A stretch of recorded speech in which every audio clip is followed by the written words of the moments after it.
they had good careers because they did the little things, diving for balls, loose balls, stuff like that. So they show them physicality, box out players, play defense.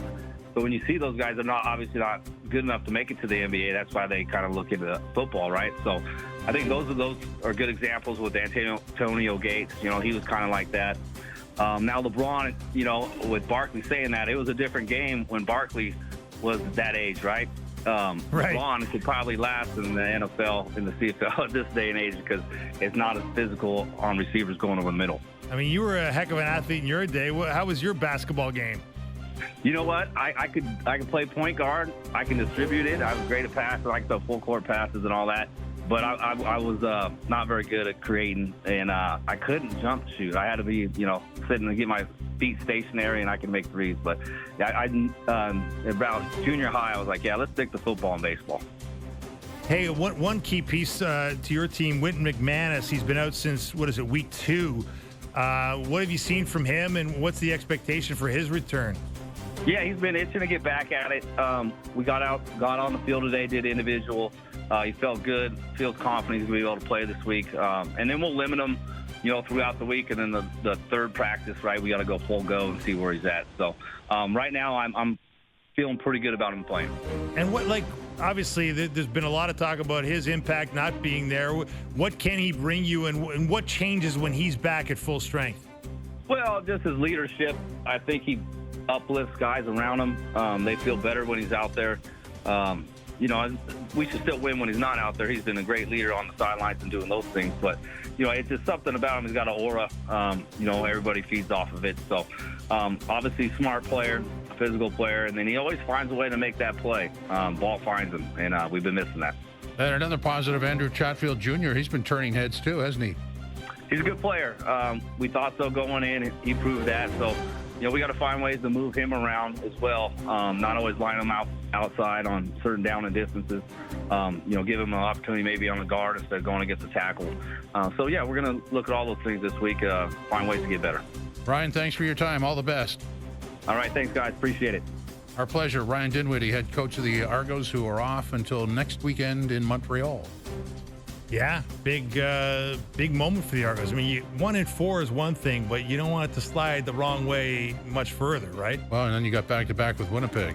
Yeah. Exactly. Well, a win in Montreal would be huge. Yeah, and they're vulnerable. They've lost 2 in a row, so maybe they can get them in a weak spot here. And with Chad Kelly, back looking healthier, if not quite healthy yet, maybe things will be pointing in the right direction for the Boatmen. Well, I mean, they've found a way to get by without him before, but I think it's time he comes back. Probably, yeah. and back to form. They need him to be most outstanding player candidate, Chad Kelly, not just another guy, right? Yeah. Just looking around, it's something that we may have missed earlier, and I think we've pretty well covered everything. I want to go back to that minority interest in a pro sports franchise, a booming business that it now is. I don't know that anybody could have predicted the equity money would go there. Yeah, it's crazy, man. You hear a lot of buzz about that, right? And the idea that private equity is kind of infiltrating pro sports because the valuations are so high. There's not many individuals that have the cash in hand to afford these teams. So, and if you do have one, you've got the option of selling a piece of it to free up cash, right? To do whatever else you want to do. Buy a European soccer team, or go buy a NASCAR racing team, or whatever is your passion. But yeah, we saw it a little bit here with Larry Tannenbaum selling a piece of his stake to a pension fund a couple of years back that freed up cash for him.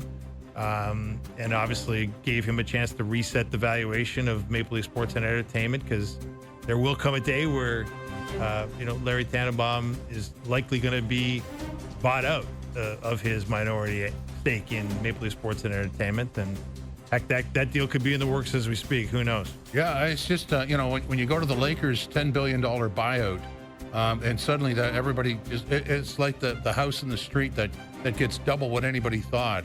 Yeah. Prices go up, and that is $10 billion. I mean, I think we all thought that when the Clippers sold for $2 That was outrageous. It felt like it. It just.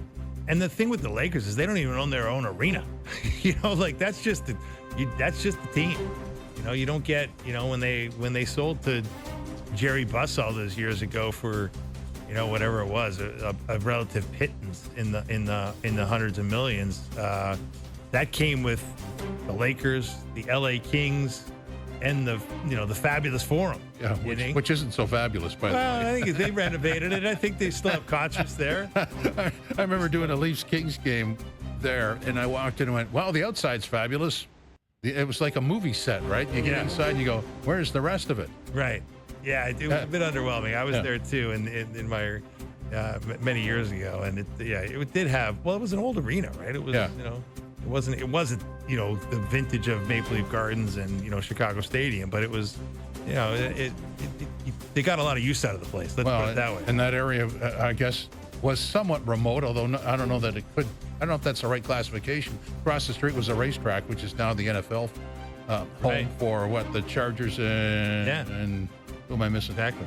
The Rams. Right. Yeah. Yeah, SoFi. Yeah. Exactly. Yeah. So and that's where they built the new Clippers arena, right? The Inglewood area there. So yeah, it's all the valuations are crazy. The money being paid. You see, Devin Booker getting a $70 million AAV on an NBA deal, the highest ever. I mean, for a guy who, you think about that, Devin Booker is a guy who played on a team with Kevin Durant and Bradley Beal in Phoenix. They didn't even make the playoffs. And he's a $70 million player. Well, but it's part of, I guess, the gravy train that, the team's worth this much and it's going to generate this much. And if you don't have that guy at that figure, then the rest of it all falls apart. You can't have bargain basement players. You have to have high-end players to make it all work.